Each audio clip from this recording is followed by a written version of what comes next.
Bonsoir à tous, c'est Raven, j'espère que vous allez bien. On se retrouve aujourd'hui pour une nouvelle vidéo. On va terminer, presque terminer, cette semaine spéciale WrestleMania. Donc oui, nous sommes actuellement le mardi 13 avril, alors on enregistre cette vidéo. Donc la vidéo devrait sortir soit le soir même, soit demain mercredi.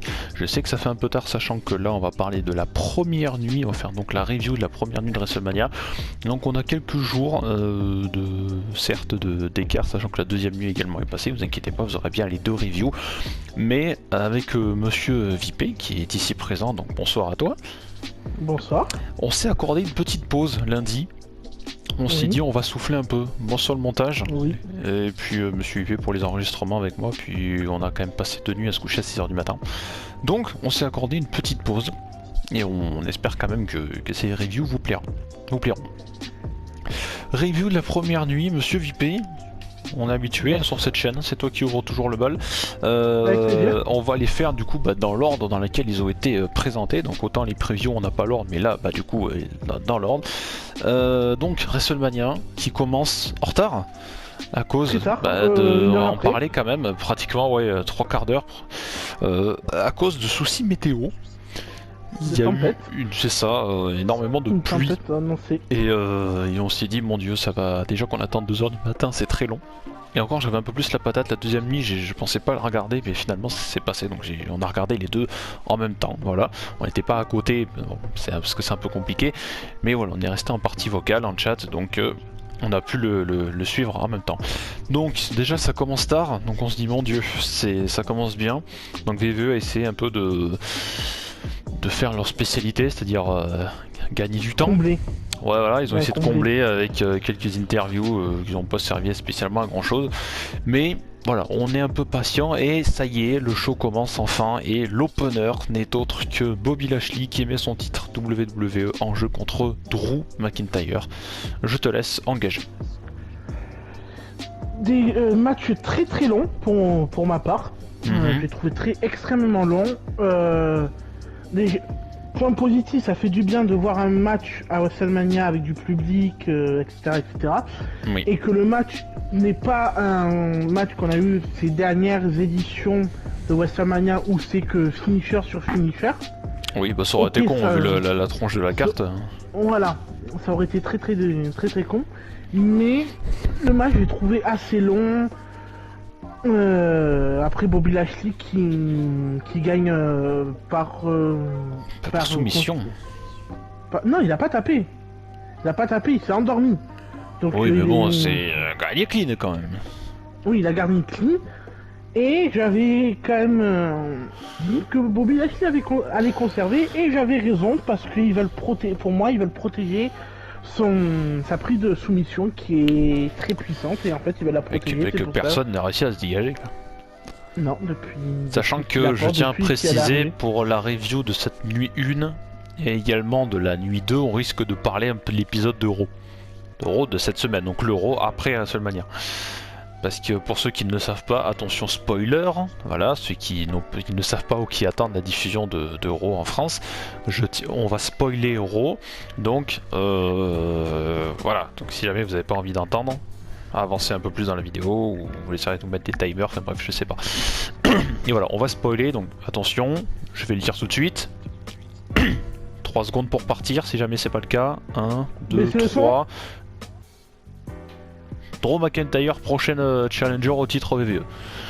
Oui, parce qu'il y a eu un match triple menace sur l'épisode d'Euro.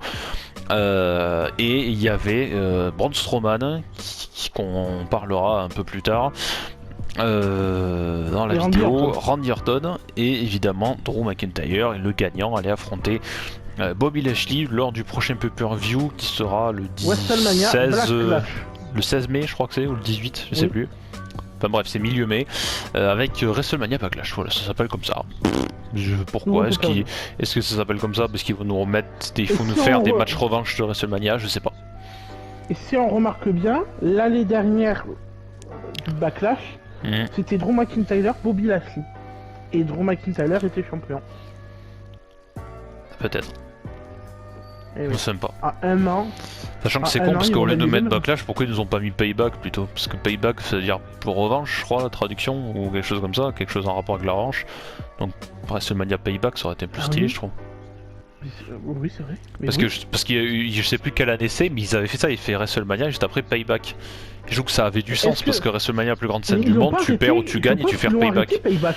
Mais c'est bien dommage. Ils l'ont arrêté il y a 2-3 ans. 2 ans à peu près. Tu me diras, il y a plein de pay-per-view qu'ils ont arrêté. Hein. Il y a Battleground aussi. Il y avait plus. Enfin, pour citer les plus récents. Grand Balls of Fire, lol. Enfin bref. Qu'est-ce que j'ai noté pour ce match? Alors j'ai noté... Ah oui, première chose, j'ai noté, parce qu'avant que le show commence, on a le droit à Titus O'Neil et Hulk Hogan, qui malheureusement n'est pas plus aimé que ça dans le public. J'ai noté, je me demande si la discussion entre Titus O'Neil et Hulk Hogan n'a pas endormi le public pendant le match. Parce que le public, j'ai l'impression qu'il n'en avait rien à cirer de ce qui se passait dans le ring. Il n'y a eu aucune réaction. Le seul truc que j'ai noté après, c'est la rapidité de l'arbitre, parce que c'est vrai que l'arbitre a été d'une fluidité, même pour les tomber, mon dieu. Ah ouais, là c'est pouf la vache. À un moment, il y a un truc qui m'avait fait rire parce que j'ai noté juste la première fois que j'ai noté, c'est je crois que du coup le Titus et Hogan ont endormi le public, et juste après on a eu un This is Awesome alors qu'il s'est rien passé. Alors soit le public se réveille mais ils ont rien compris, soit c'est monsieur dans le camion qui a rajouté ça mais qui à ce moment-là n'a rien compris parce que le public n'avait rien à péter et lui il met un This is Awesome, tu vois. En fait, je crois qu'il y avait un enchaînement de prises où Drew McIntyre avait fait 2 souplexes et... Ouais, mais bon, il y a ça qu'il faut d'ici Awesome, putain, mais... N'allez pas dans d'autres fédérations, les gars. N'allez pas voir des mail events. Hein. Avant-dernière phrase, il est où le public? Parce qu'il était pas là. Bah, tu seras peut-être d'accord avec moi ou pas, mais je l'ai pas vu, le public. Puis on s'est dit putain mais on a attendu le retour du public avec impatience, là d'après les rumeurs il va pas revenir avant SummerSlam, donc on va devoir attendre le mois d'août encore avec Jérôme qui est dans le camion et qui appuie sur tous les boutons, dont certains visiblement il a dû inverser ce bon là. Et puis surtout, dernière phrase que j'ai marqué exactement comme ça: au bordel, McIntyre a perdu devant les fans. Alors que c'était le truc que tout le monde dit, ouais, c'est pour le remercier devant les fans, parce qu'à WrestleMania 36, il avait regardé la caméra, justement, il avait parlé pendant que sa musique était en train d'être jouée parce qu'il avait gagné. Et puis là, même moi, j'étais en mode, merde. Après là, on voit qu'il va rechallenger Lashley à WrestleMania Backlash, donc on en reparlera dans la preview de Backlash d'ici là. Mais on a encore le temps, on va faire une petite pause catch, même s'il y aura des podcasts qui arriveront entre temps. Mais vas-y, je te laisse terminer. L'entrée mémorable, je la cherche encore. Ouais, je sais pas où elle est. Ils avaient annoncé, on met pas de kick-off ou WrestleMania. Ça, le kick-off, il n'y en a pas eu. Il va rentrer, va avoir une entrée mémorable qu'on va s'en souvenir à jamais. C'était les huées de Hulk Hogan, l'entrée mémorable. Je la cherche encore, l'entrée mémorable. Je sais pas où elle est, je la cherche encore. Je vais dire, c'est peut-être l'intro du show, mais même l'intro c'était gênant parce qu'à un moment il y avait une voix off qui racontait d'autres trucs et puis qui se faisait couper. T'avais la tête d'un catcheur qui était en mode hein, mais qu'est-ce que tu racontes? Oui, même dans un truc qui était. C'est pas dans le match, c'est un truc qui a été très bête. C'est quand dans le trailer de WrestleMania il y avait Charlotte Flair. Alors que c'est pas du tout. C'est vrai. Hein. Exactement. Ça c'est très con hein, aussi. Ouais, surtout qu'ils nous ont mis le même générique que l'année dernière. Fait que les dernières, non, pas spécialement que les dernières, mais que... Si à un moment, le générique où il y a Charlotte Flair, Seth Rollins, Roman Reigns, c'est celui de l'année dernière. De WrestleMania 36. Ouais, un petit peu modifié quand même. Oui, quand même. Mais bon. Avec Kofi Kingston qui se bat contre des squelettes avec des armures. Qu'est-ce qu'on a eu d'autre? On a eu McIntyre qui met un Claymore à un Kraken. Enfin bref. Ouais, donc du coup, bah moi j'étais un peu surpris du fait que McIntyre ait perdu. Mais bon, toi t'es content parce que t'avais donné Lashley vainqueur. Oui. Et finalement, que dire du match? Bah, je l'attendais beaucoup plus que ça. Et finalement, je l'ai pas trouvé si fou, quoi. C'était pas mauvais. On a déjà vu bien pire chez VVE. Mais je sais pas, je m'attendais à autre chose, quoi.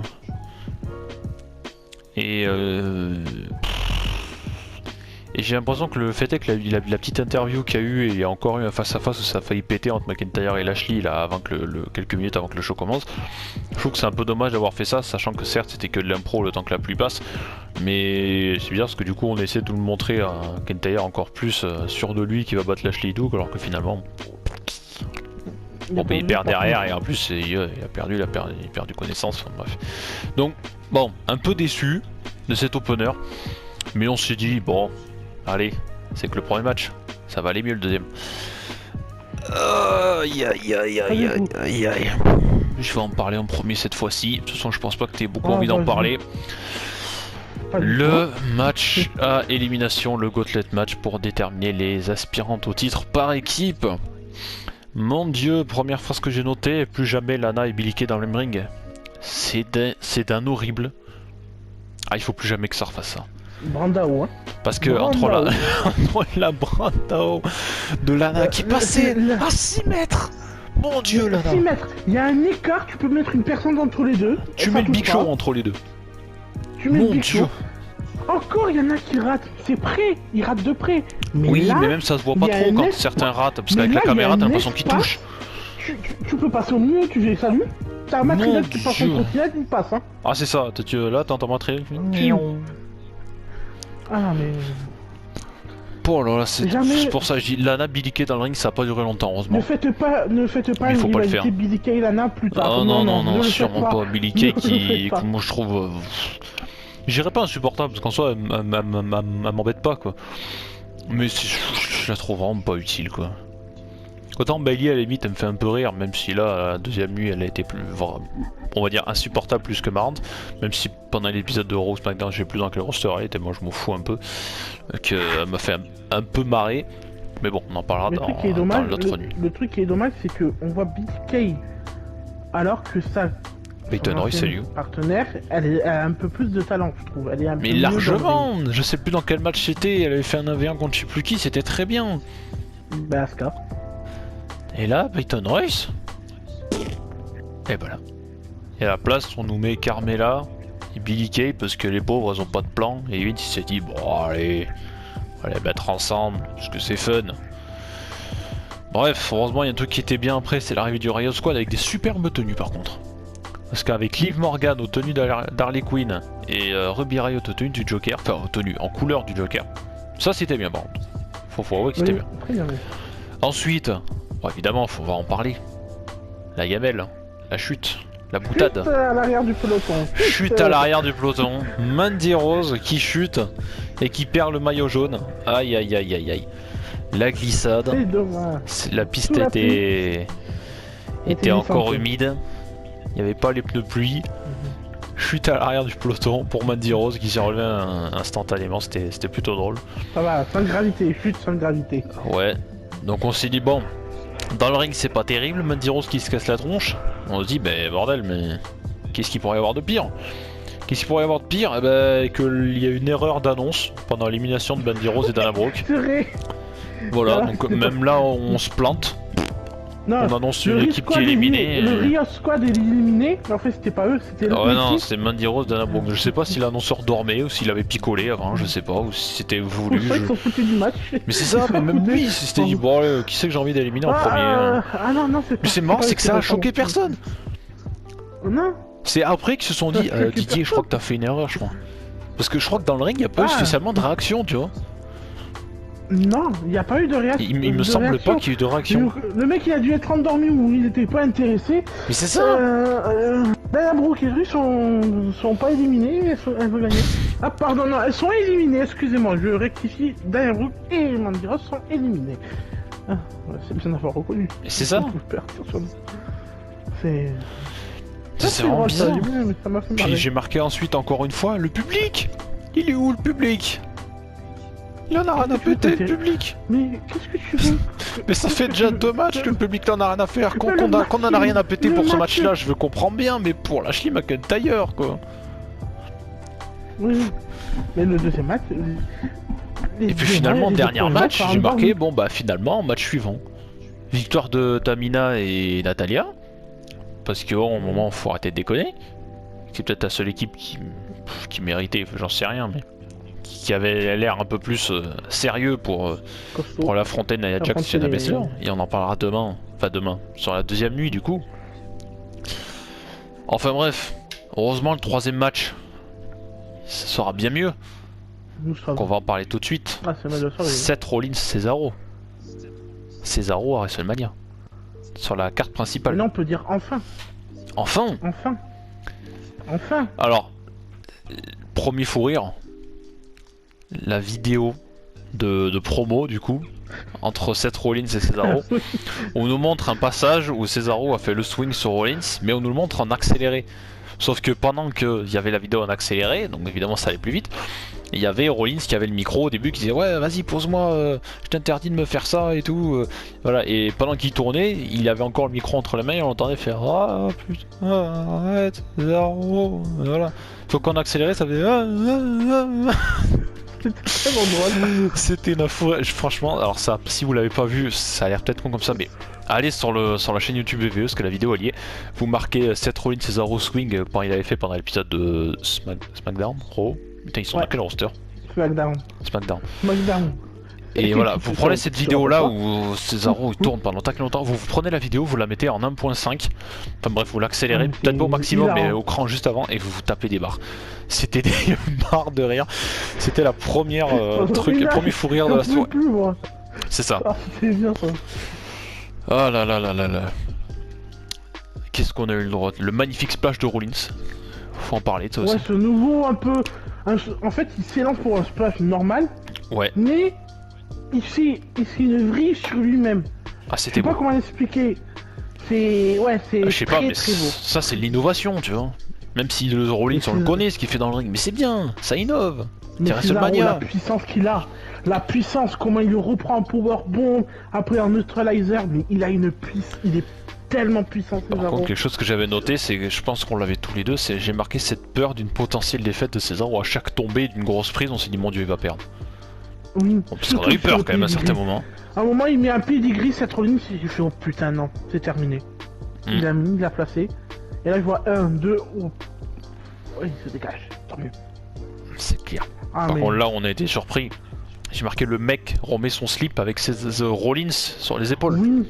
Mais ça, il avait fait une fois dans le circuit indépendant. C'est vieux ça. C'est très vieux, mais il le faisait à l'époque. Oui. Et là, c'était la première fois qu'il le refaisait à la WWE. Ouais. C'est pour ça que c'est là que tu vas voir ceux qui ont la référence des anciens matchs et ceux qui vont le découvrir, qui vont dire ah, ça a été jamais fait, c'est extraordinaire. Voilà, et donc je pense qu'il voulait le faire devant le public là. Mais ça, avec c'est énorme en fait, il le fait tourner, à un moment il le lâche, il met ses mains en bas, et non. Et il tourne. Ah il oui, tourne, non, mais c'est sûr, mais bordel que c'est incroyable. Et après il enchaîne sur 23 swings. Ouais, c'est. Par contre, le public qui compte derrière, ça c'était bien. Parce que le public, là par contre, il avait de la motivation pour Cesaro. Là, il a été réveillé là. Ah là, il était là. C'est pas. Là, on peut pas dire le contraire. Là, il était à fond derrière Cesaro. Là, Cesaro, c'était le babyface. Fallait qu'il gagne. Là, fallait vraiment pas qu'il y ait une défaite. Là. Et puis du coup, dernière phrase. Enfin, une grosse victoire pour Cesaro sur la plus grande scène du monde. Quoi. Pas du monde. La plus grande scène du divertissement. Est-ce que sa carrière est lancée? Est-ce que cette carrière est lancée pour cette nouvelle saison?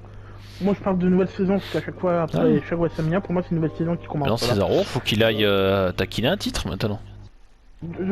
Allez, moi je verrai bien pour le titre intercontinental. Ou alors vous le mettez à Raw contre Sheamus. Cesaro Sheamus. L'affiche. Oh oui. La revanche entre les deux anciens partenaires. Ça peut être bon. Mais oui, c'est beau. Match. Surtout que le match Sheamus-Riddle, on en reparlera dans la deuxième nuit. Il était très bien aussi. Mais on c'est le troisième match en plus. Mais on en reparlera on en reparlera dans la deuxième nuit de ça. Bon, en tout cas. Non, le match était très bon. Je pense qu'on sera d'accord pour ça, match de la soirée. Enfin, match de la première nuit. Pour moi, c'est le match de la première nuit. Franchement, c'est le. Donc voilà, on s'est dit finalement deux matchs pourris. Enfin, pourris. Un moyen et un qu'on a un peu envie d'oublier. Décevant. Voilà.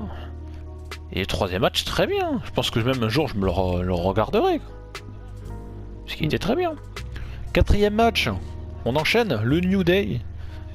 Champion par équipe défendait contre AJ Styles et Omos. Alors ça, je pense que ça va être très rapide. J'ai tout résumé. en 3 lignes. Je pense qu'on va pas avoir beaucoup de choses à dire sur ce match. Le match a tourné autour d'AJ Styles, juste pour nous faire patienter à ce qu'il fasse le hot tag avec Omos. Parce que tout le match, vous prenez 100%, voilà, vous prenez un pourcentage, vous prenez 100%, c'est 90% AJ Styles qui va prendre sur la tronche. Il va pratiquement jamais répliquer. Parce que New Day va jouer avec les nerfs en fait d'Omos.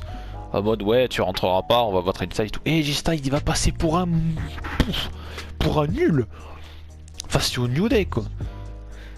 Alors oui, si ça, vu comment c'était construit comme ça, le but c'était pas non plus de le montrer ultra badass qui fait jamais le changement et tout, ça aurait été con. Oui. Mais ça m'a gêné de voir AJ Styles comme ça qui se fait dominer. Parce que tout le match est super long à cause de ça. Il vous paraît qu'il dure une éternité. Et voir quelqu'un qui se fait péter la tronche pendant longtemps alors que l'autre il a envie d'entrer, surtout que tout le monde attend de le voir sur le ring, en action, mon dieu que c'était long. C'est pour ça que j'ai noté, hein. Première phrase c'est quoi, c'est AJ Styles carton, cette construction qu'ils nous ont fait de lui. Bordel de travail sur AJ Styles, j'en peux plus, franchement ça me gonflait. Et puis enfin est venu le moment de faire rentrer Omos sur le ring. Et Omos dans le ring. Oh, c'est trop drôle. C'est d'une rigolade. Parce qu'à partir du moment où il est rentré, bon on a AJ Styles qui est allé faire dodo pendant un petit moment.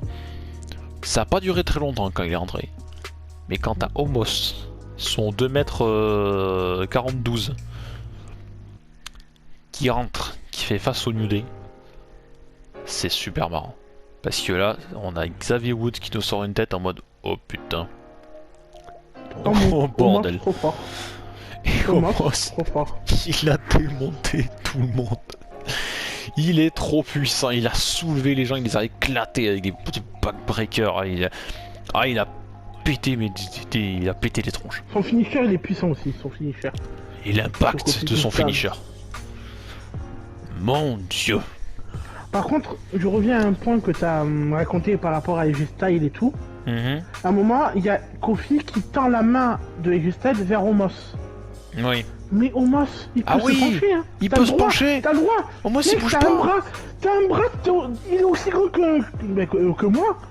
Il a juste à s'avancer, il tape la main, c'est bon. Toi, t'es pas très grand non plus. Hein. T'es pas le meilleur exemple. Non, mais le bras, il est aussi grand que moi. C'est-à-dire que je suis très petit. Bah, justement. Bah, bref, il a un long bras, il a le bras long. Mais au moins, s'il pourrait s'avancer un peu. Je sais plus si c'est toi qui as fait la remarque pendant le match. Bah, si, oui. Putain, mais avance-toi.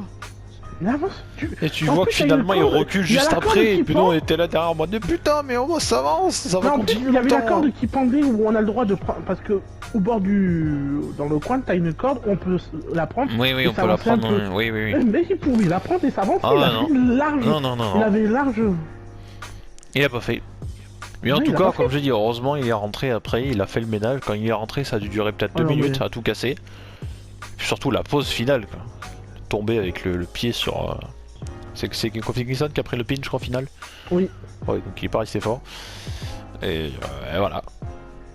Et puis franchement, nouveau champion. Premier changement de titre. Du coup, de cette soirée. Et là, franchement... un grand club champion. Exactement. Qui entre dans la cour des grands, on va dire. Voilà. Donc en soi, voilà, tout le match était... On veut qu'Omos rentre, mais AJ Styles prend tarif pendant la totalité du match. Donc si vous voulez vous marrer, avancez jusqu'à la fin du match et regardez juste le moment où Omos rentre. Parce que tout le reste, c'est vraiment pas intéressant. C'est même très long. Ah oui, c'est sûr. Le mec, il est reconnu dans le monde entier. Là, on le fait tabasser pendant 10 minutes sur lui, à 2 pour... juste ah ouais, non, mais ça c'est clair. Que la foule...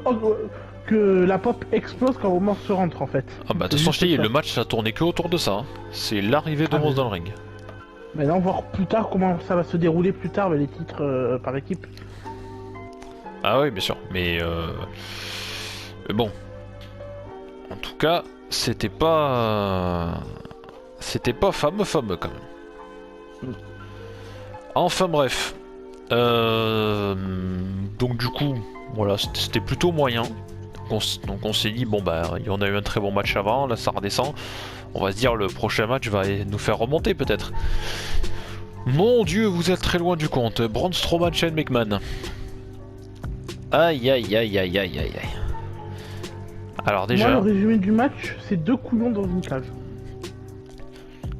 moi j'ai noté, est-ce que quelqu'un a vu le respect pour Braun Strowman? Puis surtout, non mais quelque chose qui me gonfle, parce qu'on va parler d'Euro, comme je le disais, on va spoiler. Mais comme je l'ai dit tout à l'heure, Braun Strowman était dans le triple menace, avec Randy Orton et Drew McIntyre, pour être potentiellement challenger au titre VVE. Et là on nous fait une storyline, avec Strowman qui galère, parce qu'il a galéré quand même, contre Shane McMahon, soi-disant qu'il était blessé un peu, De match, et Elias et Jackson Rikers qui l'attaquent, qui le mettent dans le ring. Et pendant la totalité du match, c'est Strowman en difficulté. C'est juste à la fin, bon voilà, hein, au moment où Shane allait pour descendre, parce que Shane, j'ai noté, Shane aurait pu gagner déjà 1000 fois. Je ne sais à combien d'occasions il aurait pu gagner. Au début, je te l'avais même dit. Je te l'avais dit au début. Mais pas qu'au début, même 100 fois. Au début, il y a Riker et Elias. Non, mais quand ils tapent les chaises, quand Strowman rentre, à un moment, Strowman il est à terre et la porte est toujours ouverte et Shane est debout. Mais putain, t'as juste à sortir, t'as gagné. Non. Bon, le problème c'est que s'ils auraient fait ça, il y aurait le public qui nous aurait fait un bullshit. Oui, surtout que Shane à WrestleMania, on sait ce que ça veut dire, ça crève les yeux, il va prendre quelque chose dans la tronche. Hein. Oui, chaque année il vient à WrestleMania, c'est qu'il y a ça. Hein. Bah oui, c'est ça. C'est ça, le mec il est né juste pour prendre des bumps une fois dans l'année, tu vois. Ouais. Donc Strowman qui se fait victime pendant pratiquement tout le match, Shane qui aurait pu gagner un milliard de fois. Donc on s'est dit, mon dieu, que ça va être chiant. Au moment où il a gagné, il peut pas. Il nous fait un coucou à travers la cage pour dire, bon ben voilà, je vais gagner. Finalement, non. Parce que ce qui est totalement con, c'est que c'est ça, c'est qu'il lui chope la main alors que tu aurais pu gagner, bon sang. Même si Shane aurait gagné, on va dire, dans les règles, c'est-à-dire qu'il serait sorti de la cage ou il serait passé par-dessus. Bon, j'avoue que là, Strowman, déjà que le respect, il a commencé à descendre un peu, là, je l'en aurais plus eu du tout pour lui, tu vois. Mais là, Strowman va lui choper la main. En mode, si tu lâches et que moi je te tiens juste par la main, je te démonte le bras. Strowman, il est pas passé par-dessus pour essayer de le rattraper. Là, par contre, c'est drôle. Le mec, il a détruit la cage à main nue. À main nue. Mec, il tenait ce Shane, il a pris son bras, l'autre, et il a arraché la cage. Comme ça, il a tiré de toutes ses forces, il a le grillage, il est mort. C'est ça, faut changer la cage. Parce que là, t'as pas juste besoin de la démonter, là. Non, faut changer là, il l'a parti. Mec, il a arraché, il a cherché Shane comme ça, il fait ouais, reviens là, toi. Ça, j'avoue, c'était fun. Bon, faut mettre quelque chose de bien. J'aurais, parce que en fait, la caméra est tournée juste sur Strowman, donc le visage de Strowman. Mais j'aurais bien aimé avoir l'autre plan vers Shane McMahon, voir comment quand il regarde le truc et qu'il voit arracher la cage. Il a dû avoir une tête. Oh merde. Bon au revoir.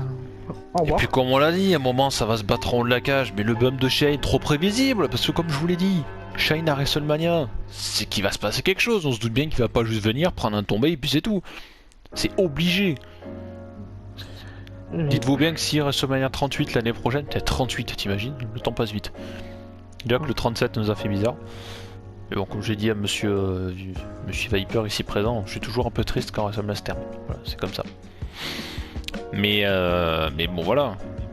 Si Shane McMahon l'année prochaine il est encore là, il est sur la carte, dites-vous bien qu'il va prendre quelque chose. Donc bon. Peut-être c'est fini, hein. Si, il n'y a que le 34 qu'il a rien fait. Parce qu'il était en équipe avec Brian contre Owens et Zayn. Et je crois qu'il a fait la descente du coude sur la table en face. Bon, il me semble pas. Oui. Ah si, je crois qu'il a fait la descente du coude quand il le faisait à l'époque. Dites-le nous en commentaire si vous en souvenez, mais moi il me semble pas qu'il ait fait quelque chose de fou. Et puis donc voilà, le bump trop prévisible. Et puis surtout voilà, j'ai oublié la phase finale qui conclura ce match. N'oubliez pas que Strowman se bat pour les gens idiots. Voilà, donc si un jour dans votre vie vous vous sentez idiot, dites-vous que Braun Strowman est là pour vous représenter. Ça annonce la couleur. Voilà. Match suivant, Monsieur Vipé. Damien Priest et Bad Bunny contre le Miz et John Morrison. Alors va falloir m'expliquer le gag des lapins au début. Ouais, c'est... Surtout j'aimerais savoir c'était qui sous les lapins. C'est gênant quand même, c'était gênant. Imagine Imagine c'est Ricochet, tous les gens qui se Ça, battent tous les gars contre du H24, ouais, 24, Imagine 24-7. si c'est ça. Imagine Mais c'est qu'à tellement l'intérieur, possible. un des lapins, c'est Ricochet. Il est tombé très très bas, Ricochet. Très S'il très faut, il y bas. avait Je Alistair vous le Black. Arrête. Imagine que dessous, tu dois avoir Akira Tozawa, Murphy, Orjus, Ricochet, Alistair Black. ça doit... Drogulak, Ouais, bon, au Goulag, il n'y a pas vraiment eu de projet. Poison Point. Ah mais ça doit... Power quand même, Point, c'est franchement, ça doit... Si c'était eux, ça doit faire chier. Ils doivent en prendre un, deux. Putain, on est à Wassamania, mais on nous voit pas, on est déguisé en lapin. T'imagines, t'arrives dans le bureau Toi, le lapin, il perd les oreilles. Oui, mais je sais pas c'est qui a décidé. Imagine que c'est McMahon. T'arrives, bonjour. Ben tu vas participer à Wassamania. Ah, ben c'est bien. Tu vas avoir un match Ce sera un contre lapin. qui? Non, tu vas être déguisé en lapin pour The Miz et Morrison. Par an. Parce que c'est les Oui, oui, lapins, c'est c'est Pâques, j'en sais rien si ça avait un rapport. La chanson, Bad Bunny, parce que le lapin. Et puis surtout, bon, ça a rappelé un peu Adam Rose, quoi. Oui, il était où? Enfin bref, bon, Adam Rose, ça fait bien longtemps qu'il a bien changé d'ailleurs, maintenant. Ah, il est devenu massif maintenant. Ensuite, un magnifique playback pendant l'entrée. Ah, c'était beau. Ce playback qui crevait les oreilles, tellement c'était incroyable. Je crois que c'était pas cette nuit. Le Black. Je crois que c'est la deuxième nuit. Si, parce que je crois que c'était Morrison et Non, Miz qui c'est ont Biggie. chanté. Mais oui, Oui, Morrison et Miz truc et aussi Biggie, oui. oui, mais ils étaient deux, je crois, il me semble. Enfin, si je l'ai noté là, c'est que... Ah, peut-être. Ça m'a pas fait tilt. Qu'est-ce qu'ils sont le rentrés playback. sur leur musique, je crois. Hey, hey, Ah hop, hop. oui, et FF, hop, hop. Oui, c'est bon, je vois. Je revois. Ouais. Horrible. Et puis surtout, qu'est-ce que j'ai noté par la suite? Pour du Bad Bunny, c'est pas si dégueu dans le ring. Et puis à la dernière phrase, Bad Bunny choque le monde. Il nous a Ah, fait il m'a choqué à moi. un Ça Destroyer fait un mois. à l'extérieur Ça fait sur un- Morrison. Ça fait plus de 2 mois qu'on dit oh c'est Bad Bunny, il va rien faire, il est rigolo et tout. Il va rien faire, il va être mauvais. Et ben là je crois qu'il a surpris tout le monde, toute la soirée c'était. Je crois que toute la soirée c'est pour Bad Bunny. Hein. Il nous a fait un truc. Waouh. Magnifique. Puis cette prise sur Morrison à l'extérieur. Il fallait. C'est pas tout le monde qui l'a fait. Canadian cette prise, hein. Destroyer, mon dieu. La tête du Miz. Je crois que même Damien Priest, il était même pas au courant qu'il allait faire ça. Je crois Damien Priest et The Miz n'étaient pas au courant. Je pense que soit Bad Bunny est juste allé avec John Morrison s'entraîner pour faire cette prise, répéter cette prise, et pour WrestleMania ils ont fait ça à l'extérieur parce que la prise elle est à l'extérieur. Ouais, oui, c'est clair. Les têtes, le Miz, il le regarde et Damien Priest, hein? Tu fais ça toi? Puis surtout, ça m'éclate parce que dans la preview, si jamais vous n'avez pas encore vu WrestleMania, je vous invite à les re-regarder, bien sûr, si je pense que maintenant vous les avez vus, ou au moins les résultats, ceux qui n'ont pas le network. Franchement, dans la preview, on l'a démonté ce match. En disant, ouais, ça va juste tourner autour de Damien Priest, tu vas faire le ménage, tu vas faire un tag Bad Bunny, peut-être prendre un coup ou deux, mais c'est tout. Mais finalement, pas du tout. Parce qu'évidemment, Damien Priest a voulu commencer, et même le Miz, et les fans, c'était Bad Bunny qu'on voulait voir, pas Damien Priest. Parce que Damien Priest, on sait qu'il est bon dans le ring. Bad Bunny, c'est pas si mal débrouillé. Il a Mais mis oui. quelques droites aux Miz et tout. Même son saut de la troisième corde. Oui, et puis Il même est quand plus il a logique encaissé que certains quelques coups, catcheurs. il a bien vendu, quoi.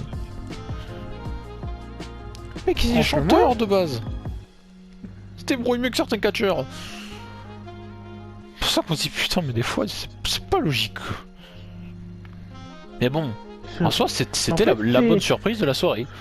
Bad Bunny, c'est la surprise. Ah oui, c'est clair. C'était la surprise de ce show. Ah, absolument. Là, y a rien à dire. Surprise du show. Puis le match, après ça, bon, ouais, c'était pas le meilleur des meilleurs. Mais bon, c'était un peu long par moment, quand même. On va pas se le cacher. Mais en soi, ça va. C'était pas dégueu. Je l'ai trouvé vachement bon sur certains points. Donc voilà, donc c'était plutôt la bonne surprise de cette soirée. Oui. Voilà, pour compléter, sachant qu'il y a eu un tout petit bug, on t'a plus entendu pendant quelques secondes. Ah. Petit souci technique, c'est pas grave, mais non, on t'entend, c'est très bien. Donc il s'est rien passé. Main event. Oui. Sasha Banks, Bianca Belair, titre féminin de SmackDown. Et puis comme je l'ai dit dans la preview, si vous attendiez ce match, tant mieux pour vous. Moi j'ai fait un petit coup de gueule pour ce match. Et malheureusement même celui pour le titre féminin d'Euro pour la nuit 2 qu'on parlera, qui sortira bien sûr après cette vidéo. J'ai pas été très conquis non plus, mais j'en dis pas plus. Mais alors ce match j'en avais rien à péter. Et quand on regarde un match qui de base nous chauffe pas trop, et que même quand on en parle sur une vidéo, enfin sur une vidéo qu'on en parle en général, on en a rien à péter aussi. Voilà, parce que la construction entre les deux j'ai vraiment trouvé pas fou. Le seul truc que j'ai trouvé bien, j'ai trouvé plutôt sympa, qui était plutôt cool à regarder, c'était le petit moment d'émotion. Pendant que le... Quoi, je sais pas si c'est là que le chat sonne ou pas, mais bref, c'est au tout début. Non, c'est au début quand le mec qui présente les catcheuses. Voilà. Et puis on a Sasha Banks et Bianca Belair qui se regardent. Et puis là on a Bianca Belair qui fait sa petite larme. Le moment d'émotion. Oui. Cette petite fille qui a regardé les catchs des années avant et qui maintenant main event WrestleMania. Je peux comprendre, ça fait un petit moment d'émotion. Mais bon. Peu importe l'émotion, faut passer au match. Et... Oh putain. C'était très compliqué à regarder. Pour moi, c'était très compliqué à regarder. Déjà, Sasha Banks n'aime pas, Bianca Belair non plus. À rentrer... Déjà, quand t'aimes pas deux personnes dans le catch et que tu veux regarder le match et t'investir dedans, c'est très compliqué. Et surtout que c'était le main event et qu'on commençait à être un peu fatigué. Oui, on commençait un peu. Oui, et que même de base, je sais pas si tu te souviens, je t'ai dit, je commence à fatiguer, je crois que je vais m'arrêter là et je le regarderai le main event demain matin. Et c'est toi qui m'as dit, bon, il reste qu'un seul match, reste un peu. Ouais, bon, au final, parce que tu m'as dit, je crois que tu m'as dit, en plus j'ai pas envie de le regarder tout seul, reste un peu. Oui, parce que je me serais endormi devant. Voilà. Et j'étais vraiment fatigué. Et puis je me suis dit, je vais regarder, mais tu m'as dit, non, allez, c'est bon, il reste un match. Moi j'étais là, bon, on a vu toute la soirée, on va le regarder à l'entier. Non, mais j'étais pas investi. Non, bah non, moi non plus. Et puis il y a des trucs vraiment qui m'ont fait péter les plombs, quoi. Le seul truc qui est impressionnant, c'est le coup de sa fouette. Ouais, la couette de Bianca Belair qui a frappé le ventre de Sasha Banks, c'était impressionnant. Ah, la saignée, carrément, ils l'ont montré après. Ah, mais tout le côté, c'était ouvert. Ouvert. Il y avait une belle entaille. Ouais. Par contre, ce qui m'a gonflé, c'est qu'à un moment dans le match, il y a eu un petit segment où Bianca Belair en fait a porté Sasha Banks, mais genre easy. Elle a porté, mais genre, voilà, les bras en l'air et tout. En même temps, Sasha Banks ça va pas être très très lourd non plus. Puis Bianca Belair est puissante quand même, faut dire ce qui est vrai. Elle monte sur les escaliers, elle balance Sasha Banks au centre du ring, hein, à peu près. Mais Sasha Banks ne va pas vendre du tout. Et j'ai marqué du coup Bianca qui porte Sasha Banks easy pour la lancer dans le ring, mais qui perd l'avantage directement après. Parce que on te balance au plein milieu du ring, tu vends un petit peu. Bianca Belair elle rentre dans le ring et perd directement l'avantage. J'ai trouvé ça mais d'une débilité. Je dis putain mais vends quelque chose quand on sait que Sasha Banks dans le ring, bon bah c'est comme c'est. Enfin, c'est pas que c'est spécialement que c'est une mauvaise catcheuse, mais qu'il n'y a jamais d'innovation. C'est toujours pareil quoi. Sasha Banks, j'ai l'impression qu'il n'y a pas eu d'évolution depuis NXT quoi. Non, c'est toujours les mêmes prises qu'elle fait, c'est... Autre chose qui m'a saoulé, Michael Cole, qui va répéter 100 milliards de fois que le match est sponsorisé par Sneakers. Alors oui, j'aime les sneakers, ah oui c'est pas un problème, j'en ai encore acheté aujourd'hui. Mais bon Dieu, Michael, ta gueule. On le sait que c'est sponsorisé par Sneakers, 50 millions de fois il a répété pendant le match. C'était un appel. Autre phrase, j'ai noté, pendant un moment le public était aussi endormi que Viper et moi. Je déconne pas, pendant un moment le public... Puis là tu dis putain, le public, on l'attendait beaucoup. Ils étaient endormis pendant un moment, il y a eu un enchaînement aussi. On a entendu juste pendant, allez, 2-3 secondes, 10-6 awesome. Ah oui, mais tout est incroyable cette première nuit, le bon Dieu. Hein, This is awesome, qu'est-ce qui s'est passé? Ah non, viens. Autre chose qui m'a gonflé, endormez-vous. on va dire c'est une spécialité Sasha Banks qui est pas trop divertissante plus que ça. À mon goût, je le dis bien, donc c'est pas la peine d'insulter parce qu'on n'est pas d'accord dans les commentaires, ça sert à rien, gardez-le pour vous ce genre de commentaires. Et la fameuse technique, parce qu'en même temps on a Bianca Belair en face, on va lui tirer les cheveux. Parce que dire les cheveux des filles, c'est rigolo. C'est les petites gamines qui font ça dans la cour d'école. Donc bref, rien de bien jusqu'au résultat final où Bianca Belair a réussi l'exploit, on va dire. Je sais pas. Enfin bref, va battre Sasha Banks clean et devenir la nouvelle championne féminine du roster bleu. Montesford va la rejoindre après, voilà, ça fait des câlins, on fait ça dans les backstage. Vous pouvez aller voir la vidéo sur la chaîne YouTube WWE. Et puis voilà. Et puis merci pour cette première nuit et à demain. Et puis on se dit, ah ouais d'accord, donc en gros on a eu Bad Bunny qui nous a surpris. Au moins ce qu'on a attendu incroyablement, et Cesaro qui gagne. Et tout le reste, on s'est dit, enfin c'était pas fou. Cette première nuit, elle avait rien de folle. Et c'est ça. Bon, c'était un long kick-off quand même. Parce que ça a commencé à 3h. Ça a fini aux alentours de presque 6h du matin. Donc c'était un sacré kick-off. Donc ça veut dire que si c'est ça, le show principal il va en durer le double, tu vois. Au moins. Et puis on s'est regardé à la fin, et puis avant de se dire bonne nuit, parce qu'après on est carrément allé dormir instantanément. On s'est dit bah merde. C'était pas terrible quoi cette première nuit. Mauvais. Ah ouais, franchement c'était pas fou. Et c'est à ce moment-là qu'on s'est dit, du coup, oui, qu'NXT c'était mieux. Et c'est surtout à ce moment-là qu'on s'est dit, bah la même chose que je vais vous dire maintenant. On s'est dit, bah écoute, merci d'avoir suivi WrestleMania avec moi. Rendez-vous demain soir à 2h, heure française sur le network. Et du coup je vous dis la même chose à vous. Donc merci de nous avoir écoutés sur cette review de la première nuit. Donc voilà, n'hésitez pas à nous dire vous en commentaire ce que vous en avez pensé.